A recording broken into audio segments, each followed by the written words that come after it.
Were you deployed anywhere near a burn pit? If you were, chances are you breathed in some of the nastiest smoke on the planet, stuff that could have wrecked your lungs and way more. The good news is, though, VA is finally starting to recognize it. Hey everyone, welcome back. I help veterans like you navigate the VA disability process. I've seen too many veterans shrug off chronic coughs, breathing problems, or even cancers, thinking it's just bad luck or age. But the truth is, burn pit exposure is now on the VA's radar, thanks to the PACT Act. And if you've got one of these 5 conditions, you might be leaving money on the table. And care on the table, benefits on the table. So today I'm breaking down the top 5 burn pit conditions you should claim right now. Don't wait. This could mean thousands in benefits you've earned.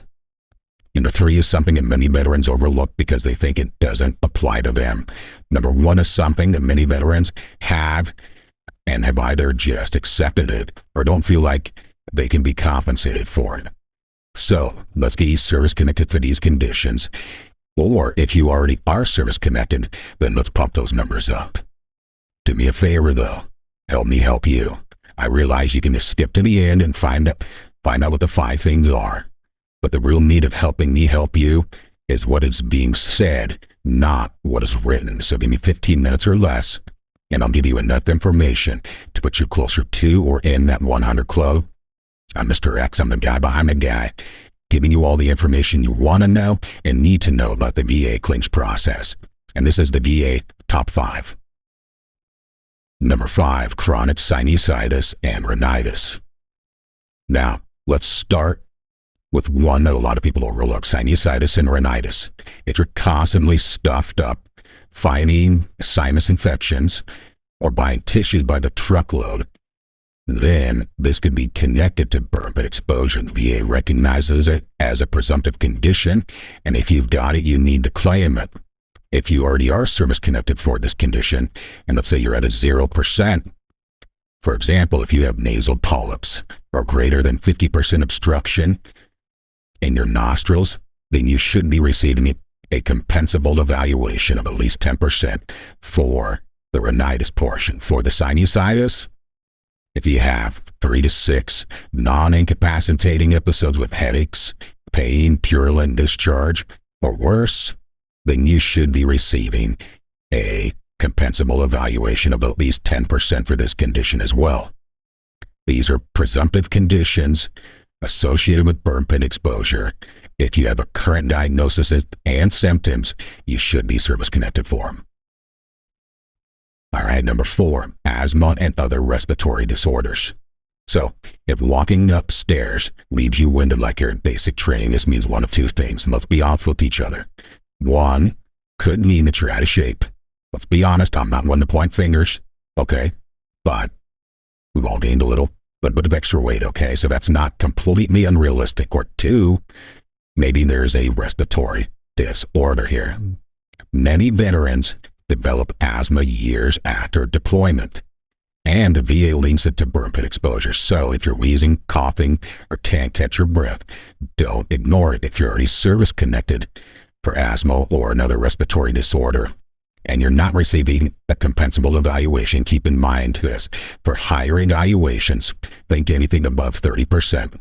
It's going to require a PFT test or a pulmonary function test. It's where you breathe in the machine in it to test the capacity of your lungs. Now, short of that, you can receive a 30% evaluation if you take daily inhalational or oral bronchodilator therapy. So if you have an inhaler of sorts, or if you're taking an inhalational anti-inflammatory medication, that could get you a 30% evaluation. You could get a 10% evaluation if you use intermittent inhalational or oral bronchodilator therapy. So depending on how often you use that inhaler of yours, whether that's daily or a few times a week, a few times a month, that could be the difference between a 0, a 10, a 30% evaluation. So if you're anything less than a 30 and you use that daily therapy, you use that inhaler daily, then you might want to put in for an increase.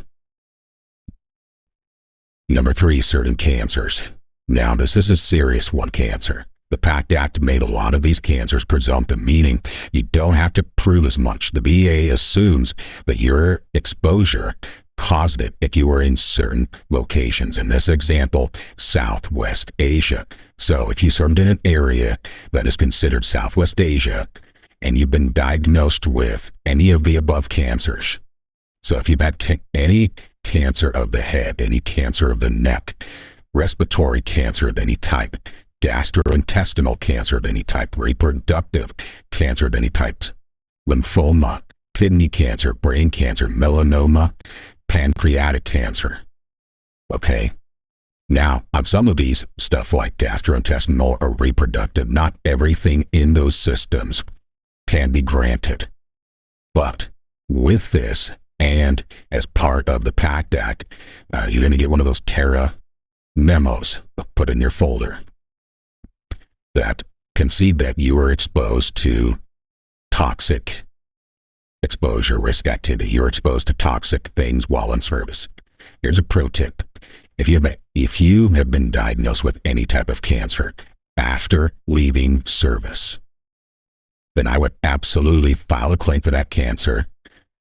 If it's not active, congratulations, you got through it. But you can still be service-connected for the residuals of that cancer. So like I said, pro tip, if you've had cancer of any kind after serving in Southwest Asia, then file a claim for that cancer or file a claim for the residual of that cancer. Let the VA figure it out, because there's all sorts of things, head, neck, respiratory, gastrointestinal, reproductive, it could apply. Just file a claim. Number 2, chronic bronchitis and or COPD, otherwise known as chronic obstructive pulmonary disease. Now, with these two, I know I've mentioned respiratory issues previously. Okay, these ones require PFT results, the pulmonary function testing, where you have to breathe into the machine to test the lung capacity. These ones can be more serious. To receive a compensable evaluation, you have to do the PFT test. Now, my suggestion and pro tip is this. If you're uncertain of any respiratory condition that you may have, okay, don't try to self-diagnose and diagnose it as asthma, bronchitis, COPD. It could be any number of things, okay? File a claim for it. These guys send you to an exam.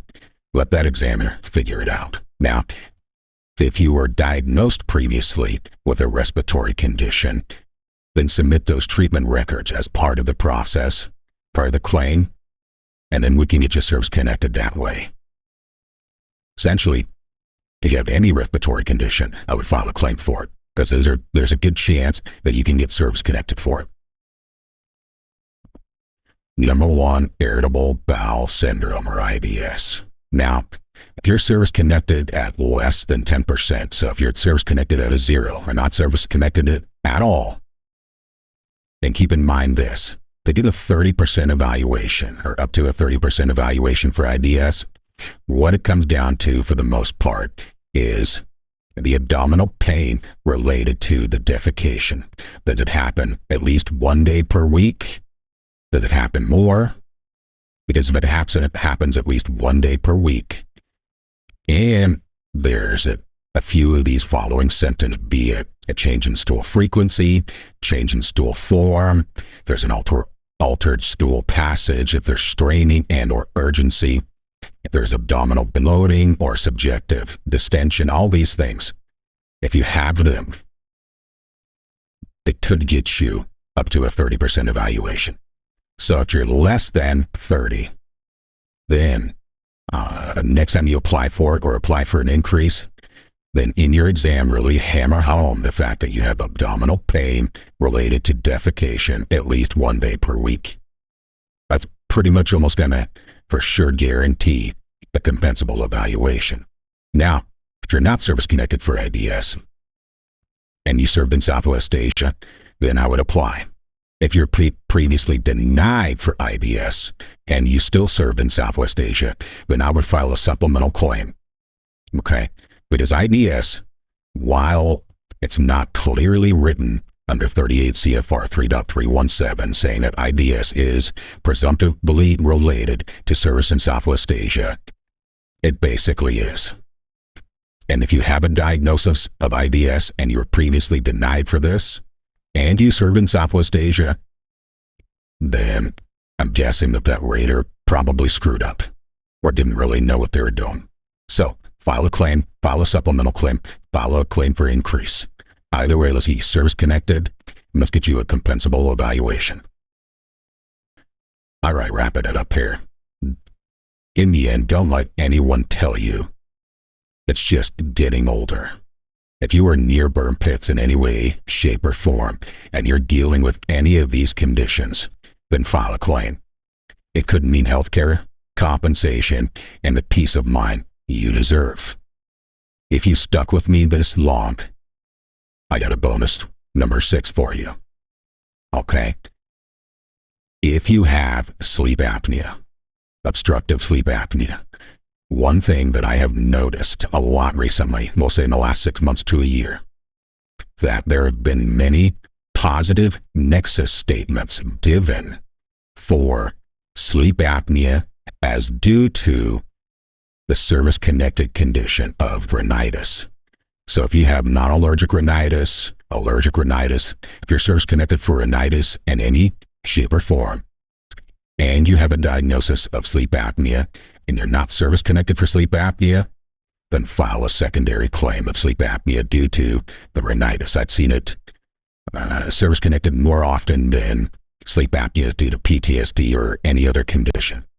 So, bonus tip number 6, sleep apnea due to rhinitis. As always, do me a favor. If you watch this video and you feel like I give you enough information to where you can confidently file that claim or that claim for increase for whatever condition you're service-connected for, if you can confidently do that, then you owe me a thumbs up. For a fun comment this time, if you're a golfer, drop me a comment. Are you specific and loyal to a certain brand of golf or golf equipment, whether that's, I'm talking the clubs here or N Woods, you a Callaway person, Cobra, Titleist, TaylorMade, Trixon. You have a certain brand that you like? Let me know. I'm always curious. Please subscribe for more no fluff VA claim tips, broken down with a little humor and some honesty. I'm Mr. X. Thanks for being with me. This is the VA Top 5.